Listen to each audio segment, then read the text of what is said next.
Thank you.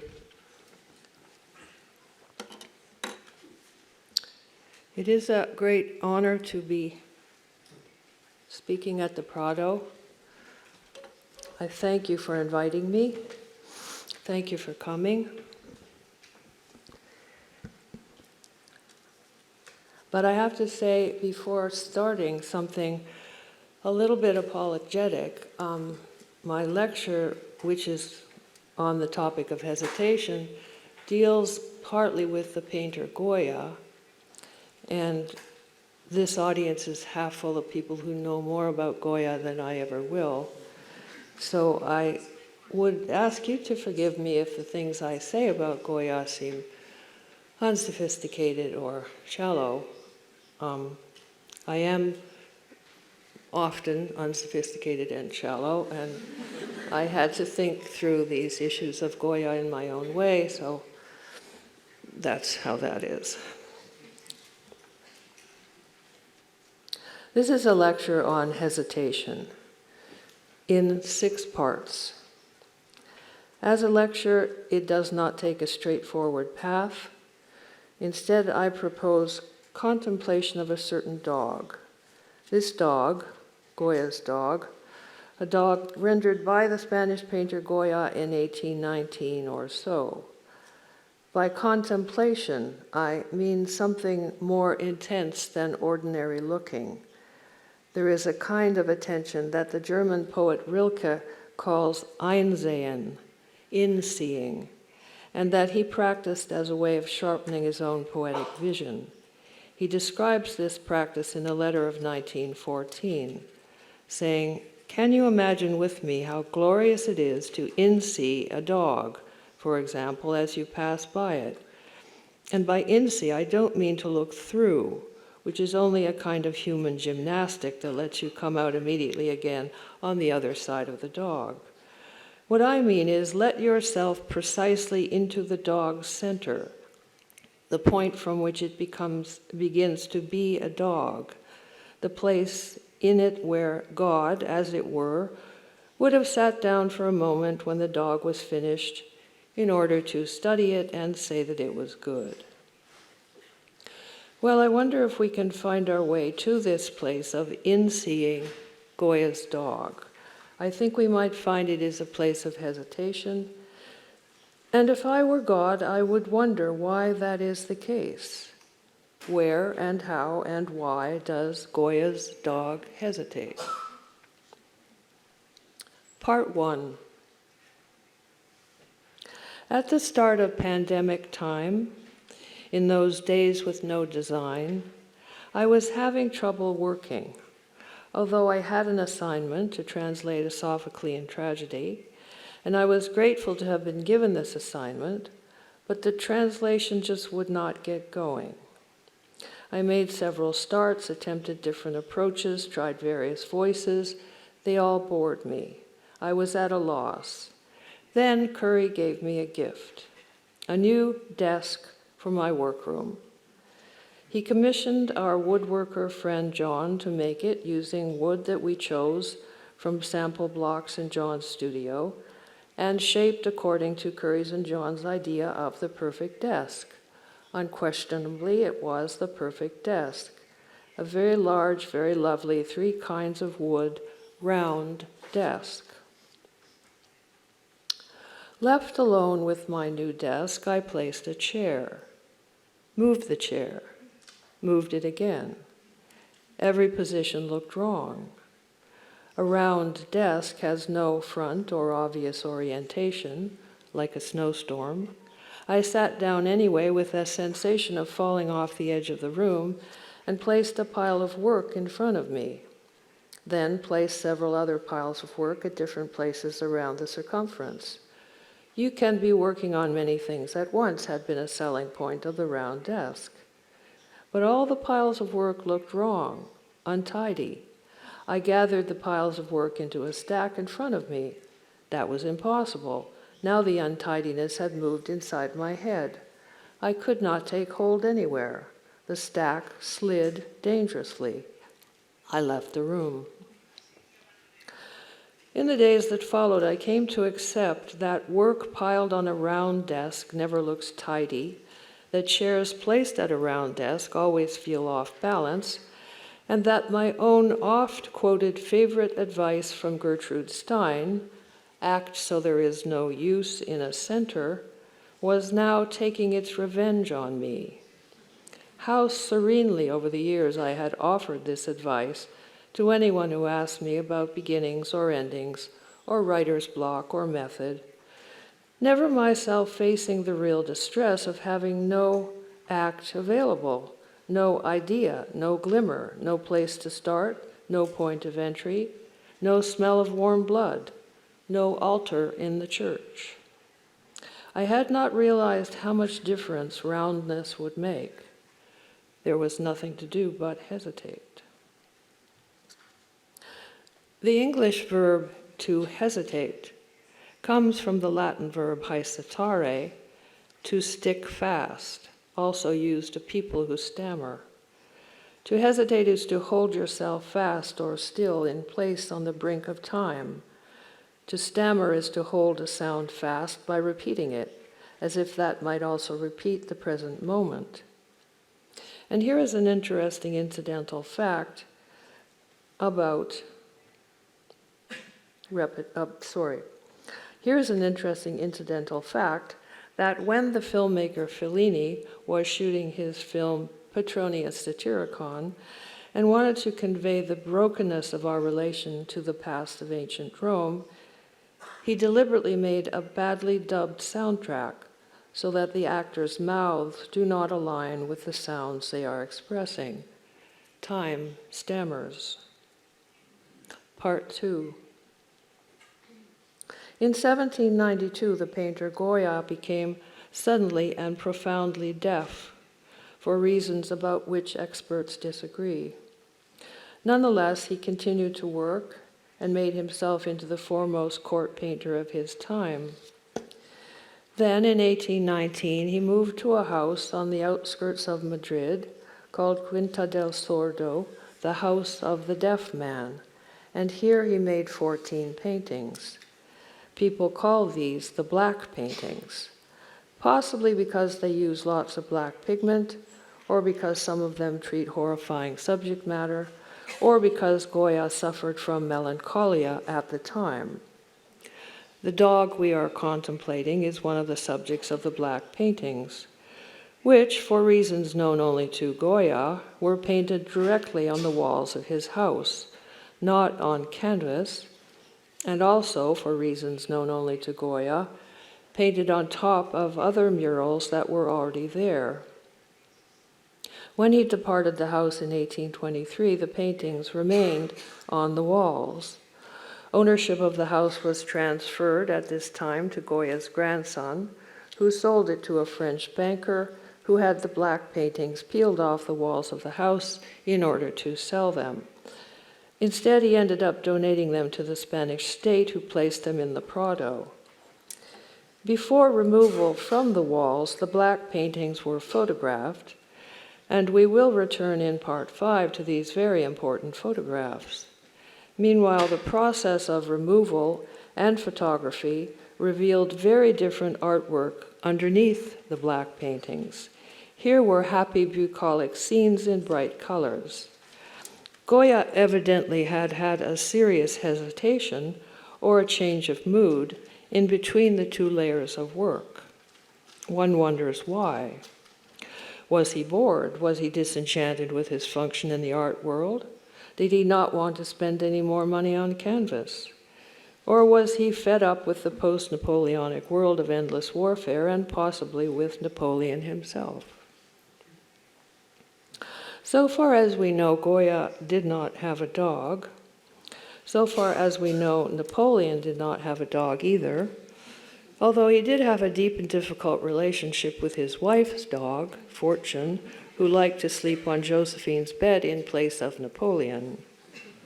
Napoleon also had a deep and difficult relationship with the Duke of Wellington, who would eventually defeat him at the Battle of Waterloo, and who enjoyed hunting so much that he, the Duke of Wellington, brought his hunting dogs with him from England to Spain when he fought the Peninsular War. 3 evenings a week he took the dogs out to run down rabbits. The rabbits were then given to the army kitchen to supplement the dinners of the soldiers of the Duke of Wellington, at least most of the rabbits. The ears and tail were traditionally awarded to Wellington's dogs as a treat. Excuse me, I'm really getting too hot.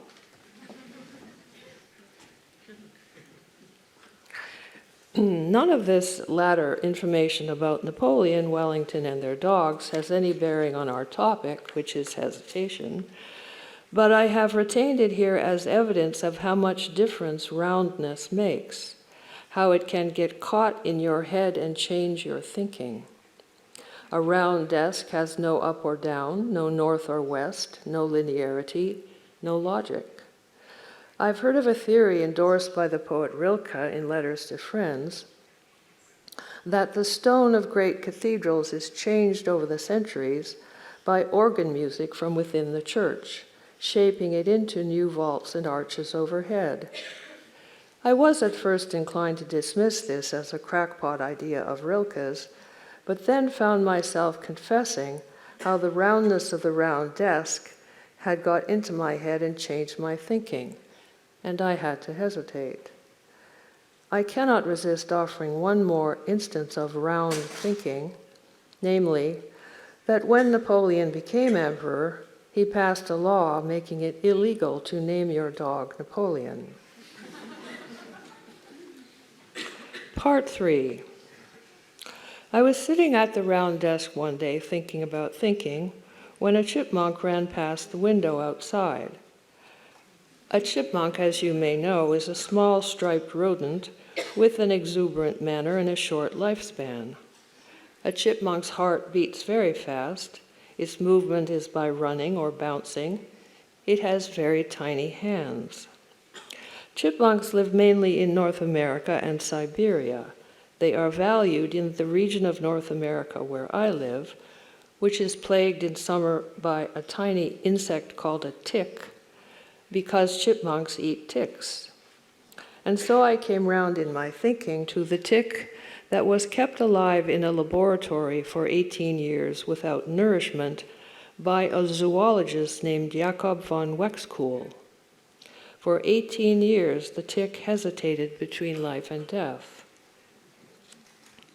Jacob von Wexkull was an Estonian zoologist and philosopher, 1864 to 1944, who invented biosemiotics, suggesting that every animal, human or non-human, has a distinct perceptual universe, an Umwelt, in which it exists and acts and makes its meaning. The animal's Umwelt encloses it completely and does not refer to anything beyond itself. The human Umwelt is not only that which it contains, but also open toward that which it is not yet, open toward the future, open toward transcendence. Jacob von Wexkull's work influenced other philosophers, notably Heidegger, who distinguished animals from humans on the grounds that the animal does not perceive the elements of his Umwelt as things in themselves. He says, the behavior of the animal is not an apprehending of something as something. So the tick does not apprehend waiting as waiting.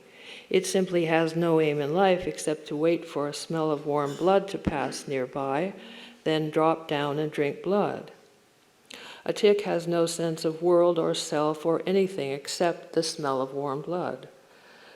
And for Heidegger, this is an instance of what he calls the poverty of animals.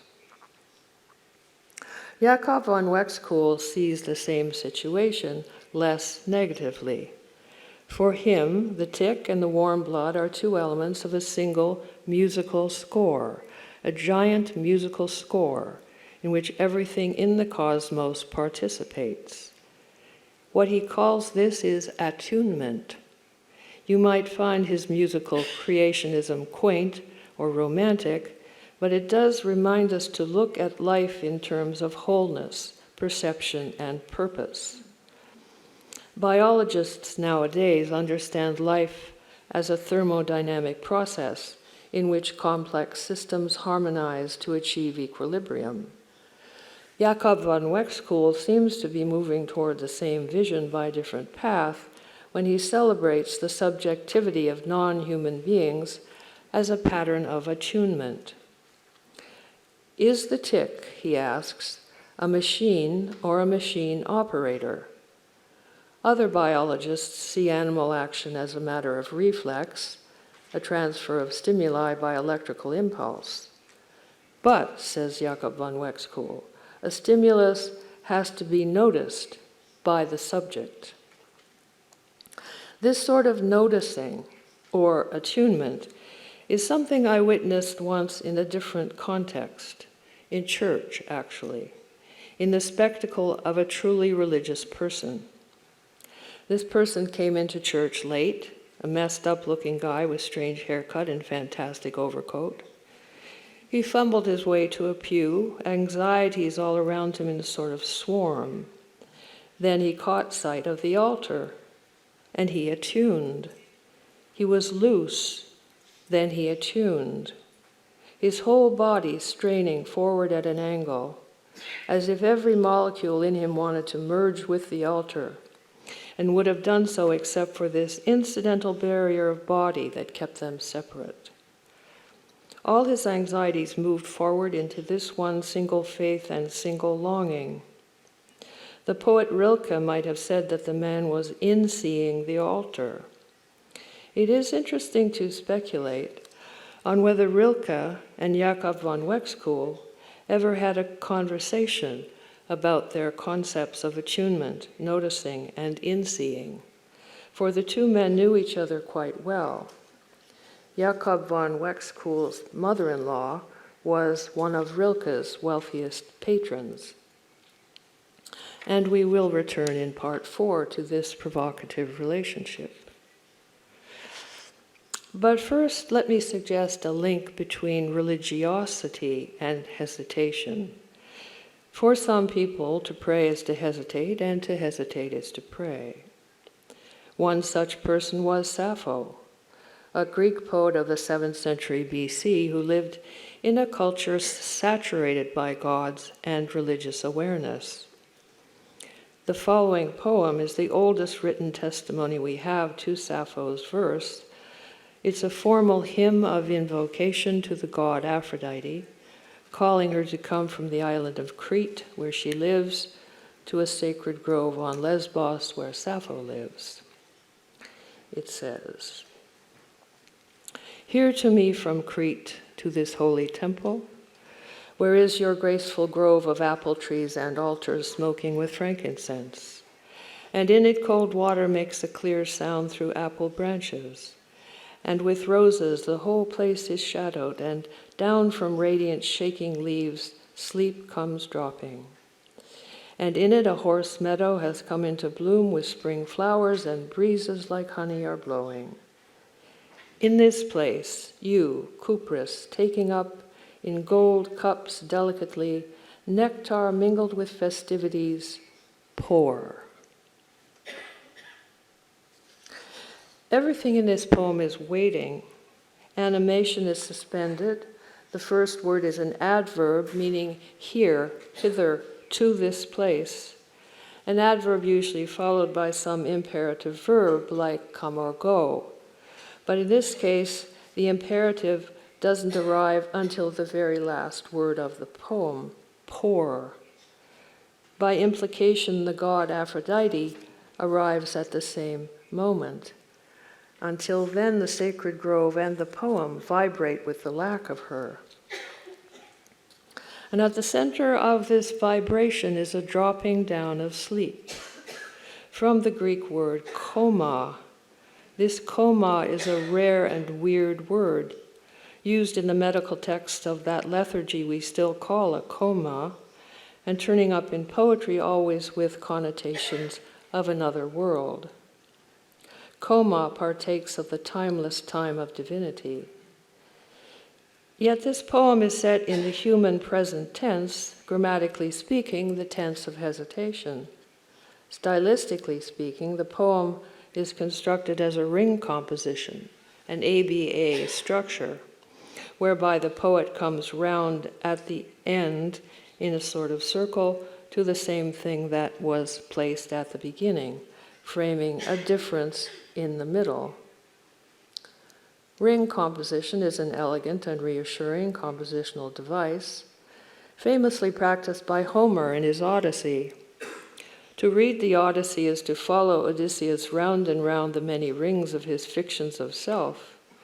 And this ring structure is not a suspension of life, but a space where life flows in. Time hesitates. But as we learned from Fellini, time is plastic and technical, easy to manipulate for artistic effect. Something else I noticed when reading Homer, as you know, Homer calls his hero Odysseus Polytropos, the man of many turns, partly because Odysseus is always lying. He makes up a different story of who he is for everyone he meets, including his own wife, his own son, his own father, and the goddess Athena. Being a fraud is how he survives. And to teach us to mistrust every story or form of storytelling is one of Homer's main lessons in the poem. It struck me then how easily roundness associates itself with unreliability. Sitting at the round desk, I found myself constantly worried that objects would fall off the edge. So I moved the Greek lexicon toward the center of the desk. But then I couldn't read it, so I moved it back. But then toppling off looked imminent, as the edge was ever present in the corner of my eye, so I tried for a middle position, and in fact the worry about all this was like noise, and instead of writing sentences, I was doing nothing but move my lexicon around, avoiding the edge. Interesting, though, to speculate on what this edge represents. Obviously, a square desk has edges too, but they don't seem always threatening to give way. And I wonder, do animals worry about falling off the edge of things? Do they see edges at all? Do they see an edge as an edge? Is that what the dog in Goya's painting is gazing at or searching for as he stares upward into a vast empty yellow void?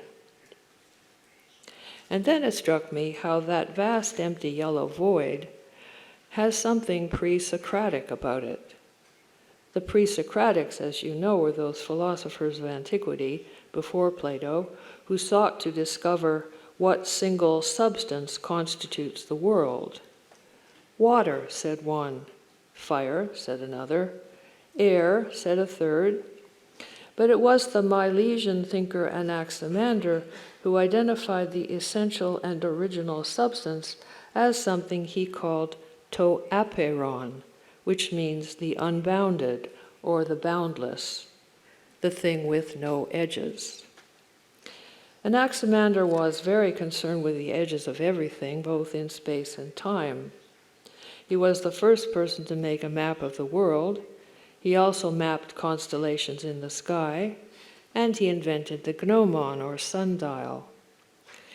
It interests me that Anaximander's thinking about edges and edgelessness led him to a cosmology that is also moral. Only one fragment of his thinking remains to us in his own voice. This is the famous fragment 1 of Anaximander. Whence things have their coming into being, so they have their passing away. For they give justice and recompense to one another for their injustice, according to the ordering of time. No one is clear what kind of justice is meant here, what kind of giving of recompense, or, for that matter, what kind of things are boundless. Is darkness boundless, or light, or emotions, the space and time before you were born, or the absence of you after your death? or that vast empty yellow void surrounding Goya's dog. Part 4. To escape boundlessness for a while, I go outside and sit on the back porch, eating blueberries from a bowl and watching chipmunks race around in the flowers. The flowers shake and bounce as small furry animals cavort under their leaves. Then one of the chipmunks makes a dash for the porch. I am aware of it under my chair.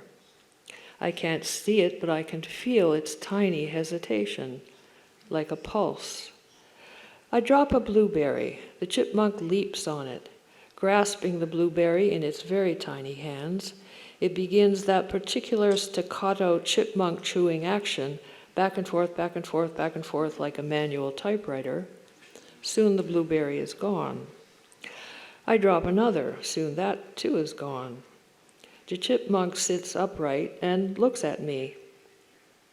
Its tiny black eyes have a blankness that seems to reach down and back, down and back. I don't know where to or where from. I like this boundless blankness. Perhaps it is what in-seeing feels like to the in-seer. At any rate, the chipmunk and I are sharing this blank, although separately. We seem aware of a border between us. We hesitate on opposite shores of ignorance, gazing at one another.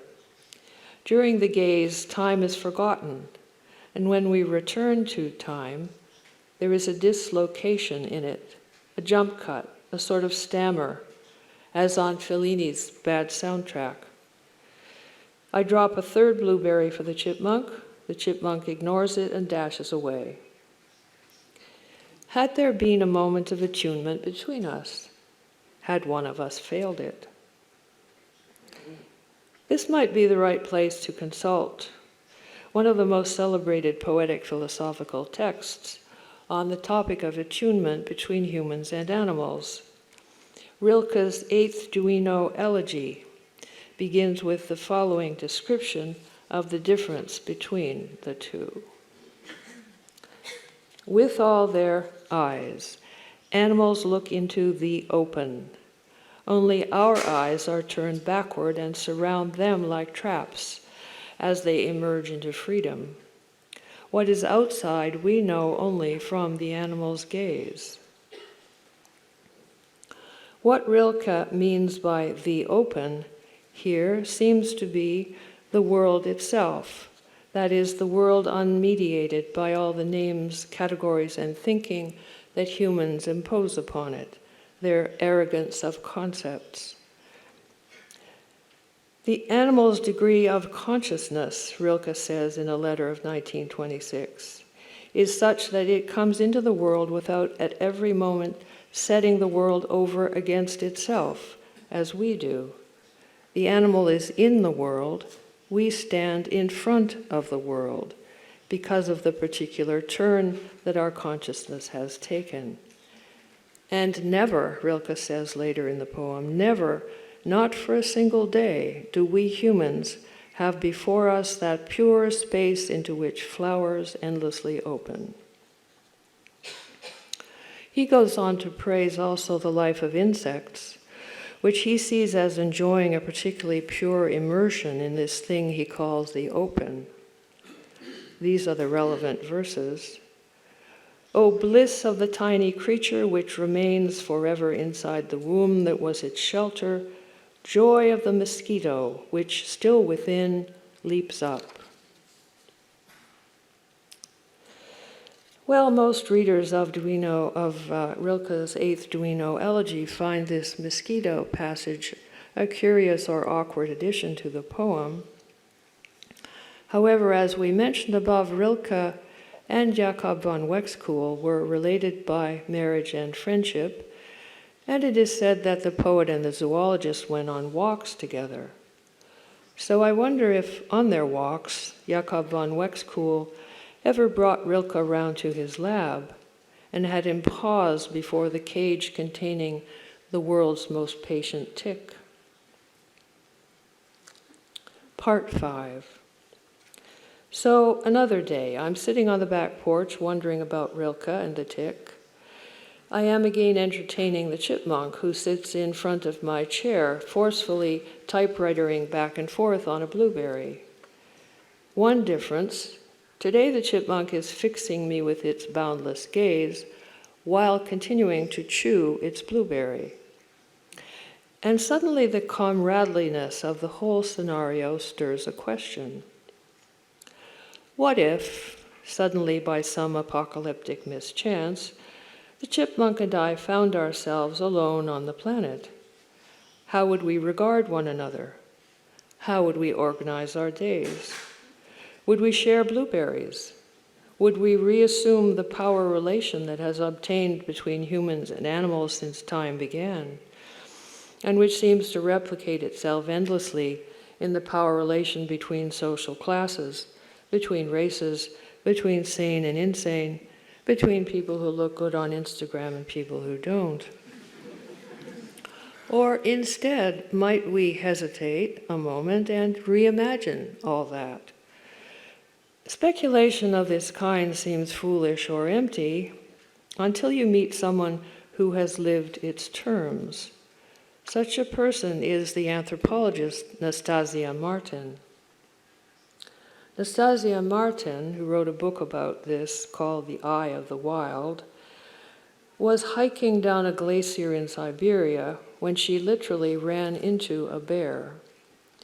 The bear opened its jaws around her head and bit down, and then, as she says, it went off with a chunk of my jaw clenched in its own.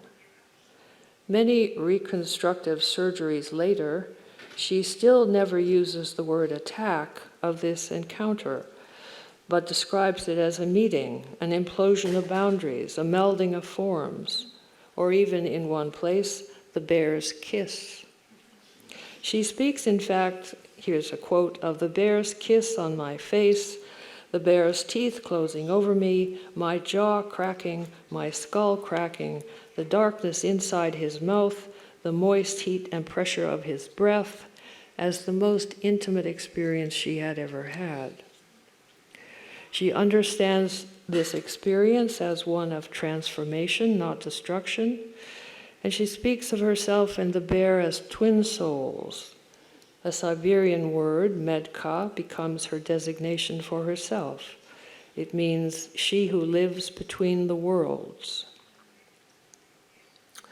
It is not hard to see how an experience like this could undo your sense of what a species is.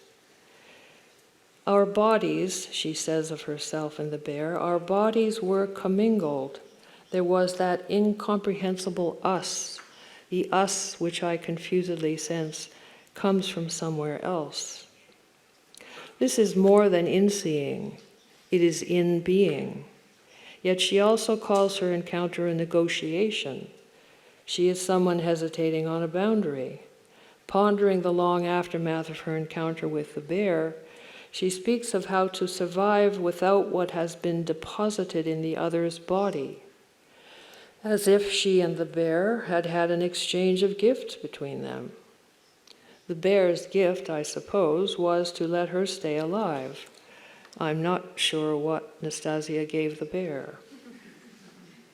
There is no mention of Anaximander, yet Nastasia and the bear might well be participating in a creaturely act of cosmic justice, giving recompense to one another for their injustice within the ordinance of time.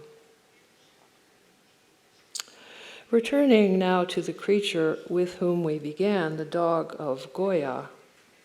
This painting, done on the wall of Goya's house, had no title.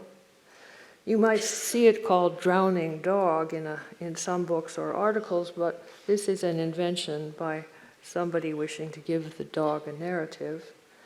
Clearly, there is no water anywhere in the painting, nor does the dog appear to me distressed or desperate, let alone drowning.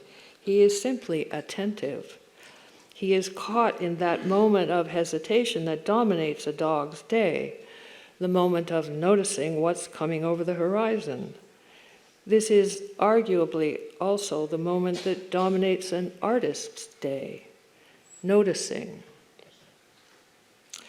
But we should be cautious about noticing what an artist is noticing. When I began researching various parts of this lecture, I looked at several books and many websites featuring the dog painting. Reproductions of the painting vary in size and quality, but as you would expect, all are more or less the same. Until one day I opened an email from a Goya expert at the Prado with whom I'd been corresponding, and saw a version of the dog painting with a piece of entirely new content.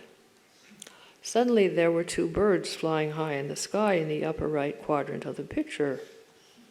Where had these birds come from? Who painted them? Why had I never seen them before? Further correspondence with the Prado expert revealed more of the birds and the dogs' problematic history. You recall that Goya left the House of the Deaf Man in 1823, and it was later sold to a collector who had the paintings taken off the walls in 1874. But before this removal, photographs were made of everything. This was in 1870. Here is what the Prado expert said about this situation. Quote, "The birds flying appear only in the photographs taken when the paintings were still on the walls of the House of the Deaf Man. There are many theories, none of them reliable. Some experts believe the restorer in charge of transferring the paintings to canvas retouched what Goya had painted. Others think they are cracks in the wall or an optical effect. But the truth is that today, no trace of these birds can be seen in the original." So then, if the photograph showing the dog plus birds dates from 1870, and Goya left the house in 1823, it is most likely that what Goya painted was a dog noticing two birds flying high overhead in the sky, not a dog gazing into some unexplained vast yellow void. I confess I was disappointed by this conclusion. I had wanted the painting to give me an image of my own postmodern lost self. I had wanted the dog to be having a deep, serious, strange experience of Anaximandrian boundlessness. Instead, Goya depicted a creature gazing upward, perhaps hungrily, at what might be his dinner.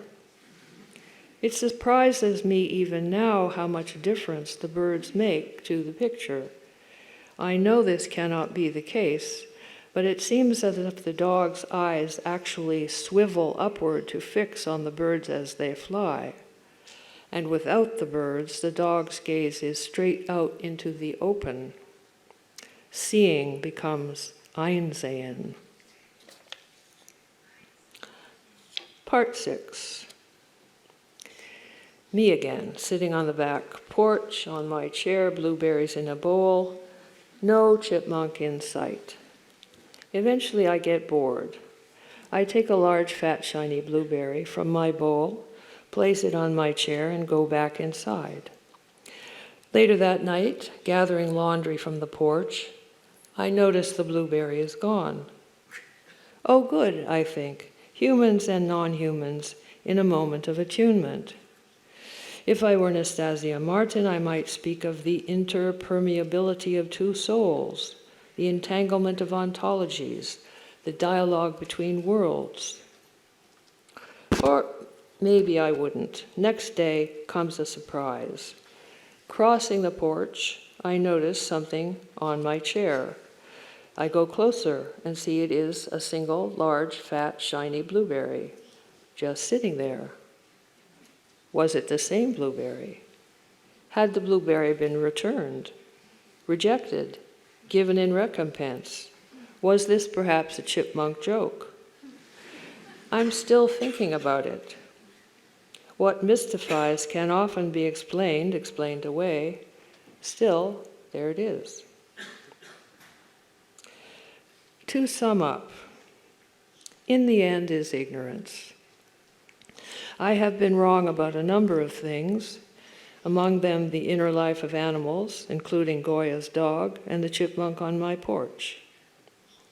In the intransigent form of my round desk, I have treated hesitation as a block, an inertia, a hard, solid, sleeping thing, rather than to notice its nerves running into the future.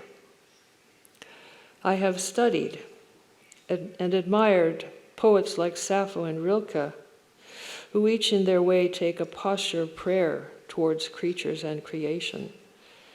But I have not found a way into this piety myself.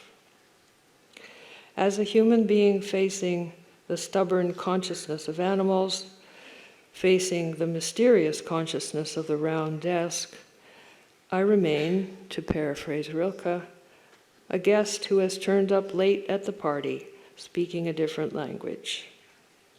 I remain standing in the doorway, wondering whether the distinction between the two known versions of Goya's dog painting is actually a jump cut in the soundtrack to a very ancient movie I should have watched long ago. And therefore, one final hesitation. Contemplating Goya's dog one day, I began to idly wonder if it could be a painting of a deaf dog, gazing up at birds he cannot hear. This highly unlikely and unhelpful notion gave way to a less unlikely and less unhelpful one, namely that the dog is gazing at birds we cannot hear, insofar as dog hearing is about 4 times more sensitive than human hearing, especially acute for high-pitched frequencies like birds. Of course, all paintings are silent, yet a painter may wish to depict sound, as Goya apparently did in an earlier painting, the 3rd of May, 1808, where a firing squad is discharging its rifles at a man in a white shirt. You've probably seen this painting. Looking at it, you can almost hear the guns. But Goya had no access to this almost. Deafness was not a metaphor for him. Is it possible he wished to depict a sound that you and I cannot hear either, and to suggest the void that opens around that? Or at least to make us think about how we listen to one another, or are deaf to one another, across the many differences that separate us, differences of species, consciousness, and attention. Maybe, faced with such differences, it's not such a bad idea to simply hesitate. In the end is ignorance. And it is an incidentally interesting fact that the English word ignorance comes from Latin ignoscere. However, ignoscere in Latin does not mean to not know. Rather, it means to forgive. Thank you and good night.